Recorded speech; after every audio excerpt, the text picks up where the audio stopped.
So Descendant OS new build is out for the mutual device users. If you're a user of Redmi Note 9s, Pro, Pro Max or Poco M2 Pro, you can install this new build.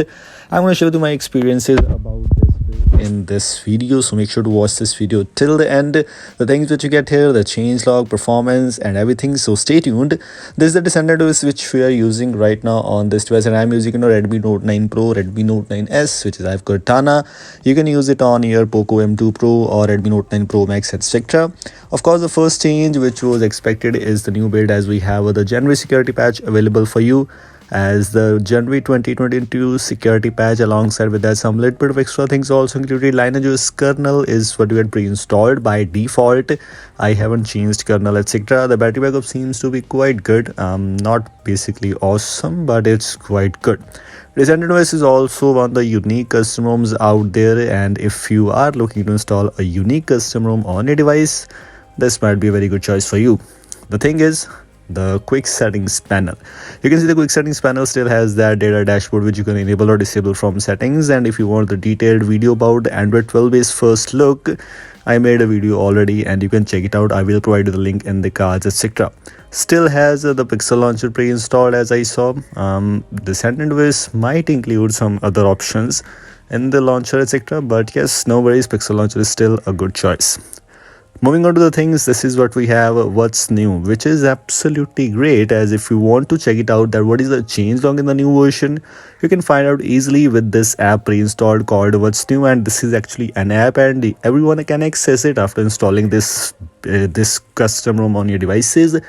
If you open this app, you will be able to see that which are the things you have, or you can see new features, improvement, bug fixes and interface changes. So things which are included in this changelog, let me try to show you. For example, the first was a double tap to sleep is now added, which is added in the gestures. So if you move on to system and gestures, you will be able to see the double tap to sleep on lock screen. By the way, if you're able to see for the written things, lost screen, which is wow, that's good. So I finally found something different here. The spelling mistake, yes, also you also have the monet theming in the power menu. As you can see, the colors are now applied to the power menu also. By the way, the power menu is still with the black background, which should be changed, I think so, in the future updates, but it's just my opinion. I'm not going to talk about that much.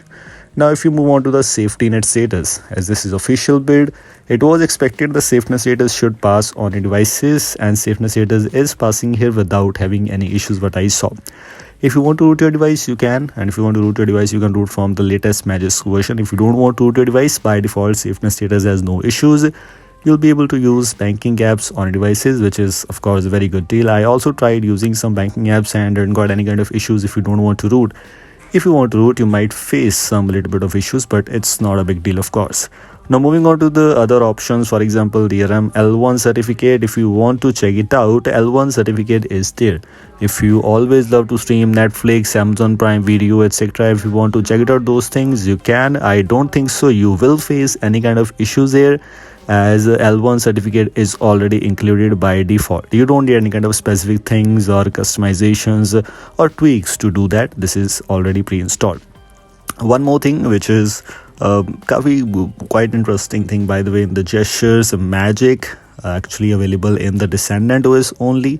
Descendant OS, shush call on pickup, answer call, shush call and flip, reject call. I shared this thing in the previous Descendant OS overall video. You can check it out there too, which is a very good thing which you get in Descendant OS. Alongside with that, if you're able to see, let me show you by moving into the screenshot section. I took a screenshot. You have the unlimited Google Photos free full resolution storage. That's good. Yes, you don't need any kind of extra things for that. This is by default, and this is absolutely quite useful thing in my opinion. I'll definitely use this. Alongside with that, the camera section, one thing downgraded thing which I saw, unfortunately, the camera section, you have the normal camera, snap camera pre-installed. It is not Gcam Go edition.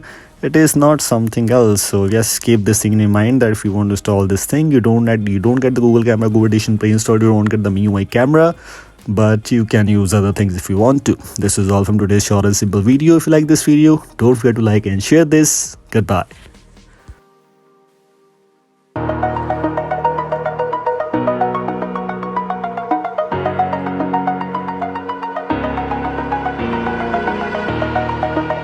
the edge. Feel like I'm floating through the air.